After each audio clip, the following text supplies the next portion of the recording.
Mark அதிகாரம் 14.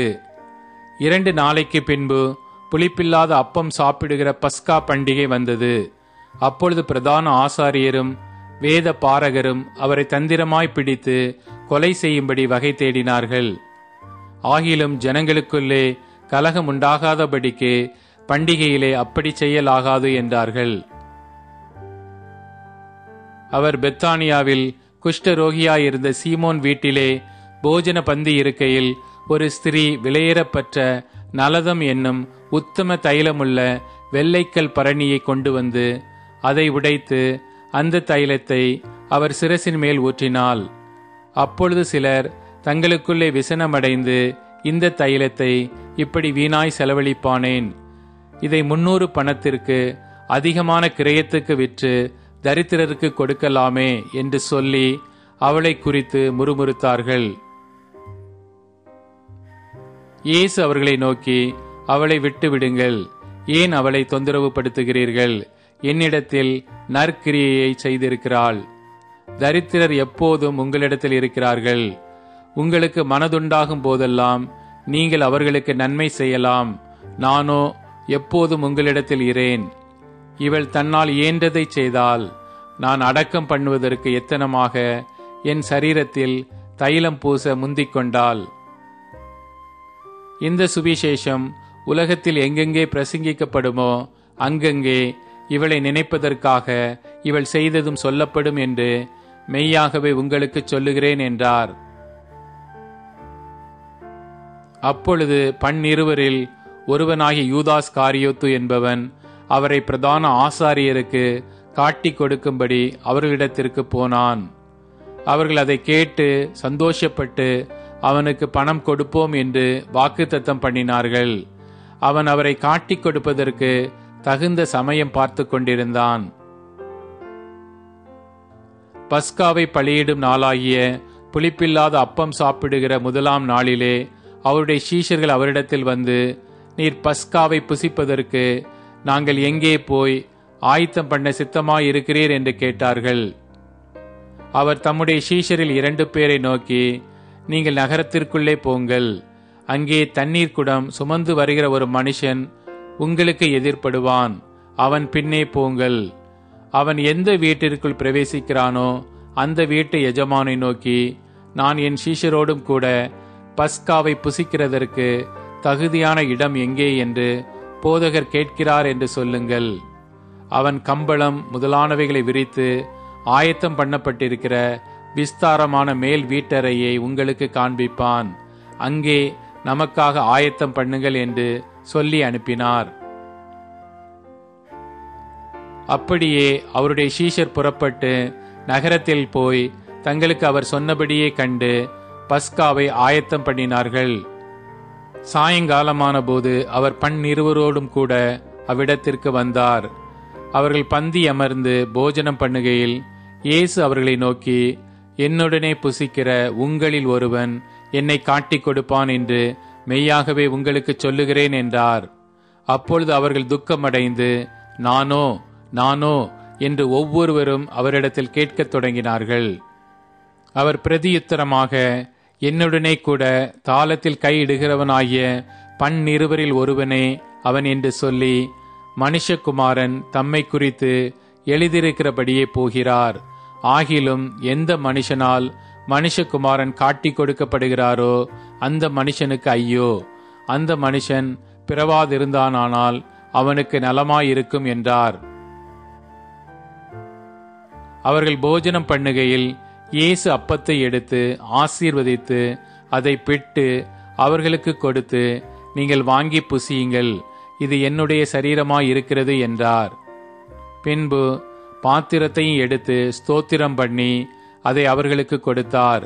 அவர்கள் எல்லாரும் அதிலே பானம் பண்ணினார்கள். அப்பொழுது அவர் அவர்களை நோக்கி, இது அநேகருக்காக சிந்தப்படுகிற புது உடன்படிக்கைக்குரிய என்னுடைய இரத்தமாயிருக்கிறது. நான் தேவனுடைய ராஜ்யத்தில் நவமான ரசத்தை பானம் பண்ணும் நாள் வரைக்கும் திராட்சைப்பழ ரசத்தை இனி நான் பானம் பண்ணுவதில்லை என்று மெய்யாகவே உங்களுக்கு சொல்லுகிறேன் என்றார். அவர்கள் ஸ்தோத்திர பாட்டை பாடின பின்பு ஒலிவ மலைக்கு புறப்பட்டு போனார்கள்.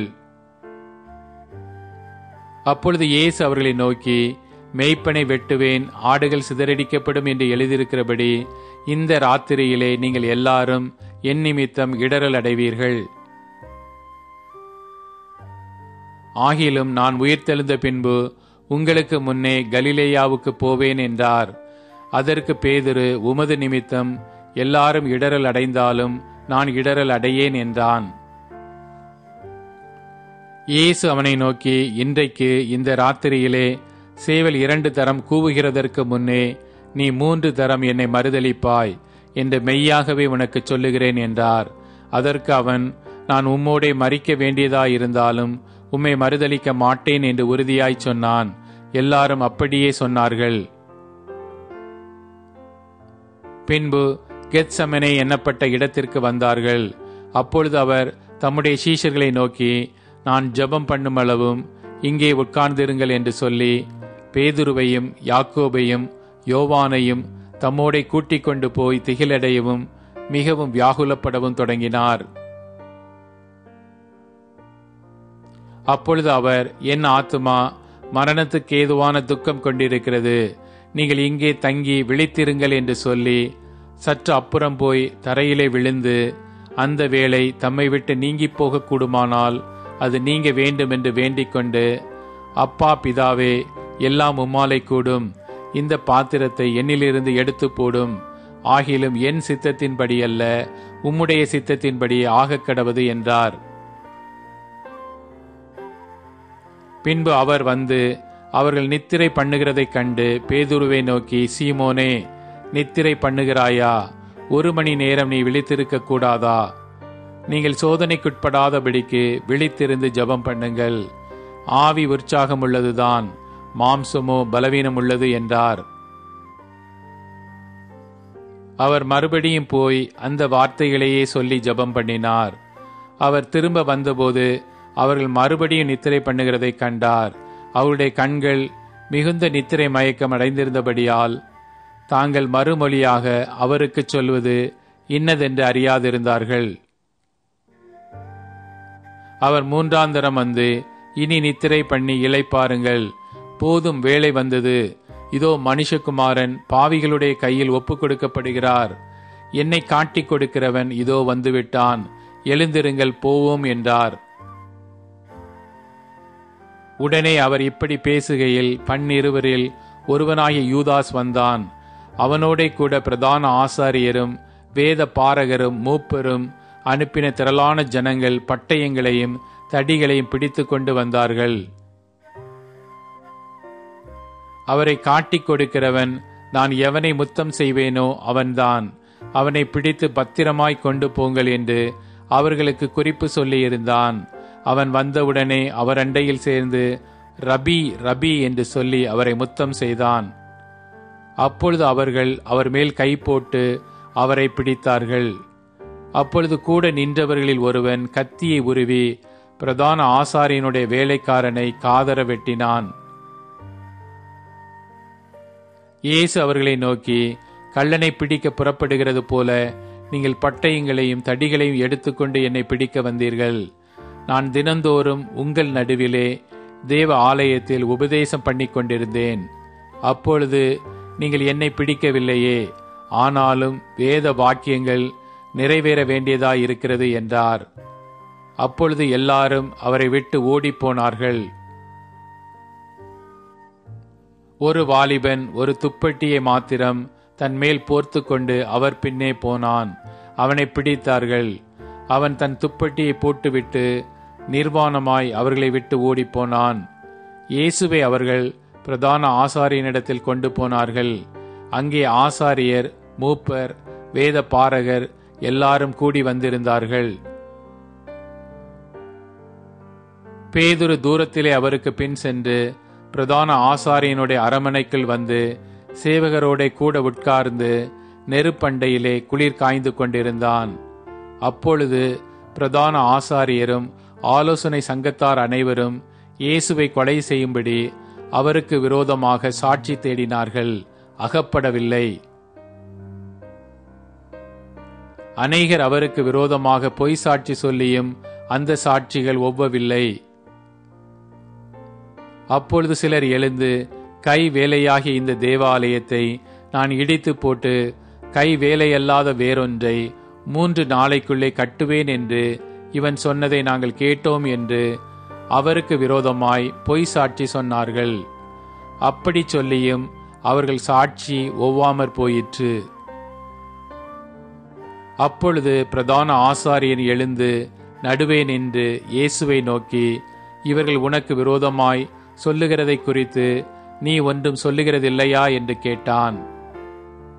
அவரோ ஒரு உத்தரவும் சொல்லாமல் பேசாதிருந்தார். மறுபடியும் பிரதான ஆசாரியன் அவரை நோக்கி, நீ ஸ்தோத்தரிக்கப்பட்ட தேவனுடைய குமாரனாகிய கிறிஸ்துதானா என்று கேட்டான். அதற்கு இயேசு, நான் அவர்தான். மனுஷகுமாரன் சர்வ வல்லவரின் வலது பாரிசத்தில் வீற்றிருப்பதையும் வானத்தின் மேகங்கள் மேல் வருவதையும் நீங்கள் காண்பீர்கள் என்றார். பிரதான ஆசாரியன் இதை கேட்டவுடனே தன் வஸ்திரங்களை கிழித்து கொண்டு, இனி சாட்சிகள் நமக்கு வேண்டியதென்ன? தேவ தூஷணத்தை கேட்டீர்களே, உங்களுக்கு என்னமாய் தோன்றுகிறது என்றான். அதற்கு அவர்கள் எல்லாரும், இவன் மரணத்திற்கு பாத்திரனாயிருக்கிறான் என்று தீர்மானம் பண்ணினார்கள். அப்பொழுது சிலர் அவர் மேல் துப்பவும் அவருடைய முகத்தை மூடவும் அவரை குட்டவும் ஞான திருஷ்டியினாலே பார்த்து சொல் என்று சொல்லவும் தொடங்கினார்கள். வேலைக்காரரும் அவரை கன்னத்திலே அறைந்தார்கள். அத்தருணத்திலே பேதுரு கீழே அரமனை முற்றத்தில் இருக்கையில் பிரதான ஆசாரியனுடைய வேலைக்காரிகளில் ஒருத்தி வந்து குளிர் காய்ந்து கொண்டிருக்கிற பேதுருவை கண்டு அவனை உற்று பார்த்து, நீயும் நசரேனாகிய இயேசுவோடே இருந்தாய் என்றாள். அதற்கு அவன், நான் அறியேன், நீ சொல்லுகிறது எனக்கு தெரியாது என்று மறுதலித்து வெளியே வாசல் மண்டபத்துக்கு போனான். அப்பொழுது சேவல் கூவிற்று. வேலைக்காரி அவனை மறுபடியும் கண்டு, இவன் அவர்களில் ஒருவன் என்று அருகே நின்றவர்களுக்கு சொன்னாள். அவன் மறுபடியும் மறுதலித்தான். சற்று நேரத்திற்கு பின்பு மறுபடியும் அருகே நின்றவர்கள் பேதுருவை பார்த்து, மெய்யாகவே நீ அவர்களில் ஒருவன், நீ கலிலேயன், உன் பேச்சு அதற்கு ஒத்திருக்கிறது என்றார்கள். அதற்கு அவன், நீங்கள் சொல்லுகிற மனுஷனை அறியேன் என்று சொல்லி சபிக்கவும் சத்தியம் பண்ணவும் தொடங்கினான். உடனே சேவல் 2ஆம் தரம் கூவிற்று. சேவல் 2 தரம் கூவுகிறதற்கு முன்னே, நீ என்னை 3 தரம் மறுதலிப்பாய் என்று இயேசு தனக்கு சொன்ன வார்த்தையை பேதுரு நினைவு கூர்ந்து மிகவும் அழுதான்.